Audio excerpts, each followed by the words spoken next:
possible for a boy to cut his hair around the head 1 centimeter, but leave the top more than 1 centimeter? So his hair is 2 different lengths. Sorry about this. I'm just having here problems with this. Okay, so you have your hair of the child's 1 centimeter, and the top is what? Is longer than 1 centimeter. So it's basically is 2 lengths. I can't hear you again. Closing on me again. Okay, all right now. How much is 1 centimeter and how much is the difference? The other one is 1.5, no problem. So if the difference is not that much, you're talking about a lot of hair and paid from there. Akhi, please, co-host, I'm finding noise here. As I said, it's 1 centimeter. Somebody has asked, can I just gonna block everybody and go? In there, dark.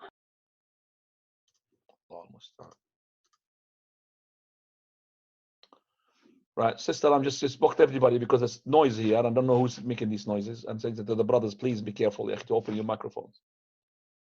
So we said that if it is showing 2 levels, okay, then this is imitation of those people who are not Muslims. You don't find a Muslim coming to the masjid, okay, would do such a thing. But now, because of this becoming the norm, subhanallah, I'm afraid, I'm just worried. Maybe later on, going to have an imam with tattoos here, an imam as well with maybe stud here as well, an imam as well with his hair, just like you said. Allah musta'an, we don't know.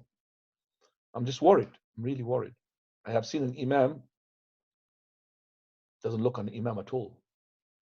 And I was really surprised when he came to the place where they're going to lead in his masjid. And he was having tight trousers, and then he had a cloak hooked into the, that the mihrab, they call it. There's a hook there, and it's like hanging his cloak, and he just put his cloak on, led the prayer, and then after that he took the cloak off, and then. So I'm worried that later on you're going to have a beard as well hanging. Just put the beard, the topi. They do the topi now, and then cloak, and then do the ibadah, and leave the ibadah and go out. Subhanallah. So just the masjid becomes just to the masjid. So I would say we should not allow this, but who's amongst us able to control the kids these days? May Allah protect them. So you have to be careful when you admonish. If your son, for example, your daughter, your son, usually the son, he is at least praying and he is then slowly, because I'm sure that the people he hangs out with, these are what the people they're doing for him. They're messing him up. As Allah subhanahu wa ta'ala has said regarding the shaitan, وَلَأُضِلَّنَّهُمْ وَلَأُمَنِّيَنَّهُمْ وَلَآمُرَنَّهُم فَلَيُبَتِّكُنَّ آذَانَ النَّعَامِ وَلَآمُرَنَّهُم فَليُغَيِّرُنَّ خَلْقَ اللَّهِ وَمَن يَتَّخِذِ الشَّيْطَانَ وَلِيًّا مِن دُونِ اللَّهِ فَقَدْ خَسِرَ خُسْرَانًا مُبِينًا. So in this ayah, Allah subhanahu wa ta'ala, he said that this shaitan is going to say, he said, by Allah, I'm going to mislead them. I'm going to make them to be having wishes. I'm going to make them to command them to put stud into to the animals, and also to change the creation of Allah. It's change the creation of Allah. Jazakallahu khairan, sister 11. And we go to another person. Any person raises up his hands, please. Go from the panel, please. We've got a few questions from High Wycombe from sisters. I said no priority. Go ahead. Jazakallah. No priority today. Right. Are all types of suspicion of another Muslim haram, or are some allowed based on the verse in Surah Al-Hujurat? Are all types of suspicion of another Muslim haram? Suspicion which is based upon a proof, no problem, but not to be carried on. Like, for example, you have your mobile in a place where there's nobody except for one person. You left it there and you came back and that person is there. The mobile is gone. I mean, naturally, my suspicion is going to die. So how can I remove it? Either I forget about it, or I go to the person. Brother, did you see my mobile? Maybe he thought it was his. It looks like his. Because I had left the mobile here. If he said, no, khalas. That's it. Remember what the Prophet ﷺ, he said regarding Isa alayhi salam. Isa alayhi salam, the prophet, he saw, this is a hadith, he said, Isa alayhi salam, this is not in the Bible, this is in the hadith of the Prophet ﷺ, which is authentic. He saw a man stealing, taking something, saraq, stealing from someone. So he asked him, did you steal? He said, by Allah, I did not. He said, كذبت عيني وآمنت بالله. That I belie my eyes and I believe in your oath. He said, by Allah, khalas. Even though he saw him. So the scholar, they said more interpretation to this. That number one, it could be what he saw the Prophet Isa said, that it was his item taking it back, but it was taking it from somebody else's, but it's his.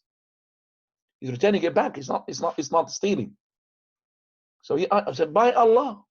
So this is suspicion based upon knowledge, no problem. But suspicion about no knowledge, just like this, somebody told me. No, that's not knowledge. You've seen something, because this is where the rumors, start to breed. Naam. Or suspicion because he's got blue eyes. So what? Or he's got red eyes. So what? Or he's got his eyes like that. That means a suspicion. He's dodgy for me. Nah. Abu Abdullah. Yalla Abu Abdullah. We got only 3 minutes. Abu Abdullah, you have problems all the time, you know that. Last time the same thing. We can't hear you. Okay, can we just go to you, please, yeah, Panu? All right. Is it permissible for men and women to use pure silk bedspread? One side is silk, the other is cotton. Pure silk should not be used even to sit on it, not just to wear it.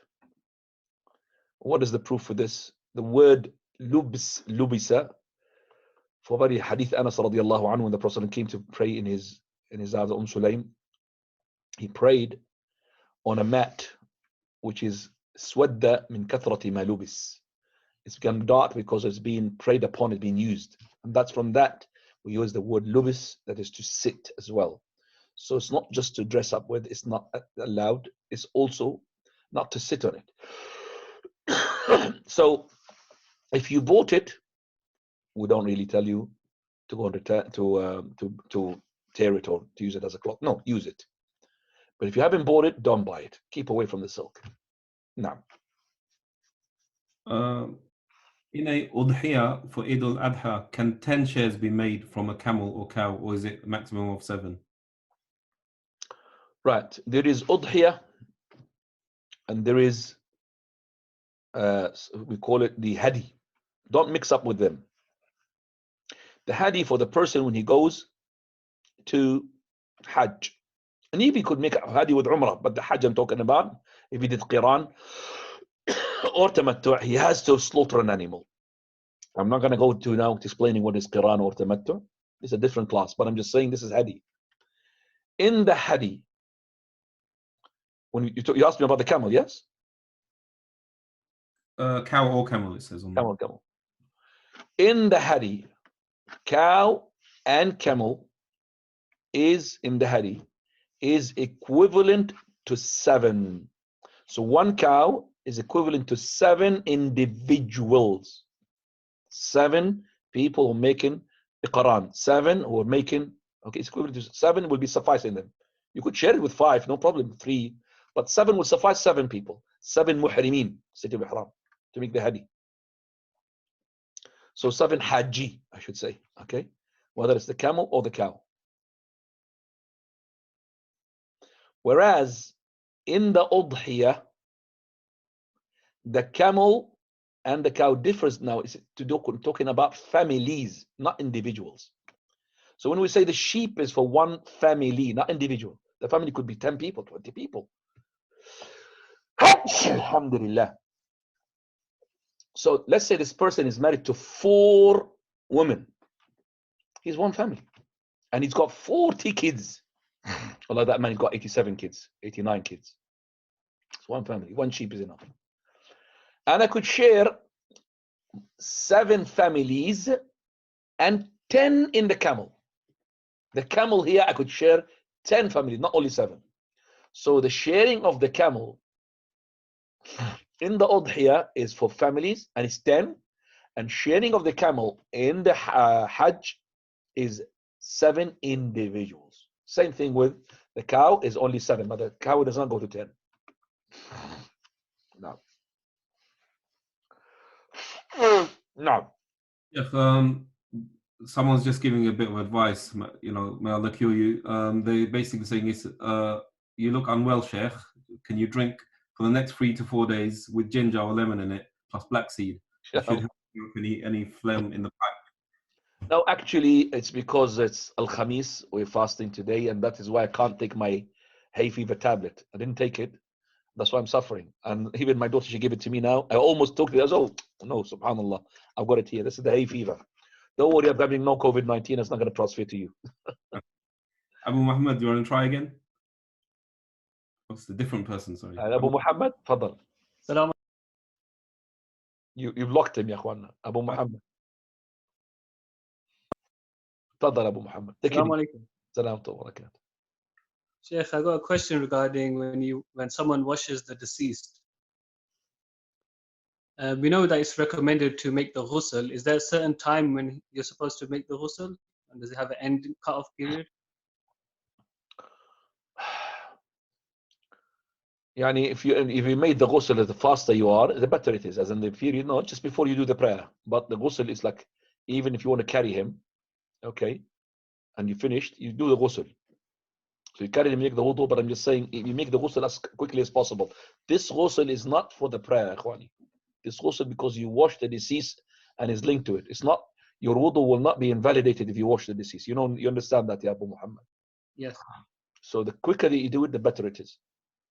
But usually it is the case. The person maybe you're going to be after the ghusl, be busy with the shrouding, and after the shrouding, you're going to be busy with carrying. But make sure that you have some time before you pray the janazah. Okay, to do that ghusl. That's the best. No. Jazak. When praying Dhuhr, I forgot to do the ruku' in the second rak'ah, but I only realized it in the sitting of the last rak'ah. What should I do? In the rak'ah of what? Which second rak'ah? Second? Yeah, so How many rak'ah is this? Yeah, so basically forgot to do the ruku' in the second rak'ah, but only realized in the sitting of the last rak'ah. The last of what? 2 or 4? It 3? doesn't say that on there. It's just Khair, inshallah. Okay. Basically, whatever comes after that rak'ah is invalid. So if you remember in the last rak'ah, okay, and you remember you did not do ruku' in the second rak'ah, so the first is correct. So the second wrong, and whatever comes after the second, if he prayed third, is wrong. If he prayed the fourth, is wrong. So he's going to get up and do now his second, and the rest you have to cancel them, because the third depends upon the second, the fourth depends on the third, and so on and so forth. طيب, let's just finish it, إخوانا, because I'm really tired, wallahi. سبحانك اللهم بحمدك أشهد أن لا إله إلا أنت أستغفرك وأتوب إليك.